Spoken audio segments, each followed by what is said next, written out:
everyone, this is Gilgamesh, and we're going to pick up right where we left off last time because the next verse is really great too. So we are in Ruth chapter 1, verse 17, and it says, Ba'asher tamuti amut, vasham echaver, ko ya'aseh Adonai li, vako yasif ki hamavet yafrid beni ubenech. Okay, roughly translated, it is, in which you die, I will die, and there I will be buried. Thus may he do, the Lord, to me, and thus again, or more so, for the death shall separate between me and between you. Okay, word by word here. Ba'asher, it is very similar to what we had in the last verse up here. It's saying in which, and then we have here the second person feminine singular. They have the tav on the beginning and the yod on the end here, which show us that this is the second person form. In which you die, I die. So we have the same format as before with the second person followed by the first person. Vasham, and there, echaver, I will be buried.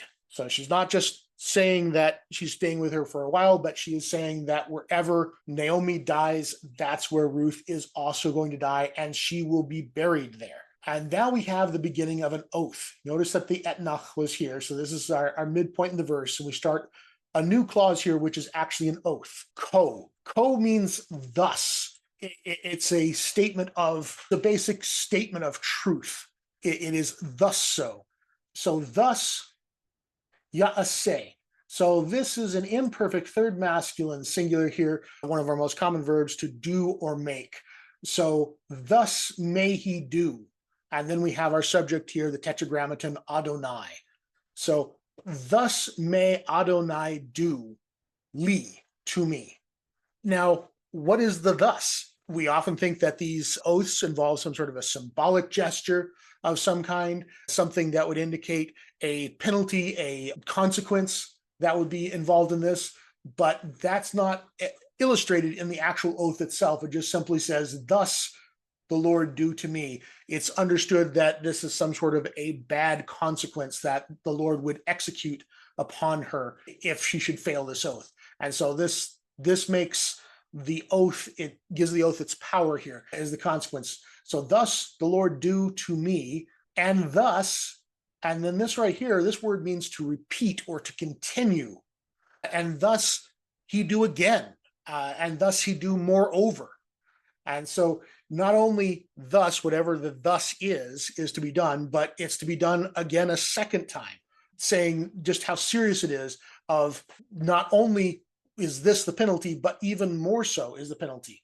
Because ki hamavet, the death, yafrid. Yafrid comes from parad, which is to diverge, such as when a river diverges into the four branches in Genesis, to separate people apart from one another, to be scattered or separated from, the one who isolates himself, nations spreading away from their homelands, to detach oneself or to be separated. This is a Hephil here, and if we go to the Hephil definition over here, we will see here the Hephil shows up really not very often to separate people with, and this is our example verse here, Ruth 1:17. So this is our example here, to separate people. So for the death, and this is a third masculine singular, death being the masculine subject here, for the death shall separate beni uvenech, between me and between you. Now, this is typical usage in Hebrew. The ben means between, and in English, we only use the word between once. So if we were to say between me and you, that would be normal. But in Hebrew, you always use it twice, between me and between you. And so that's what we see going on here. So this is saying because the death, meaning only the death, is what's going to separate between me and between you. So we have here this powerful oath being taken by Ruth to Naomi using the tetragrammaton here. So this is a very serious oath for the Lord shall do to me thus and thus again, because only death is going to separate between me and between you. And so this is a very powerful oath that she intends to keep to the end of her life. So that's our verse today. If you like this kind of content, please like and subscribe and join us over on Discord. Thank you very much. I'll see you in the next one.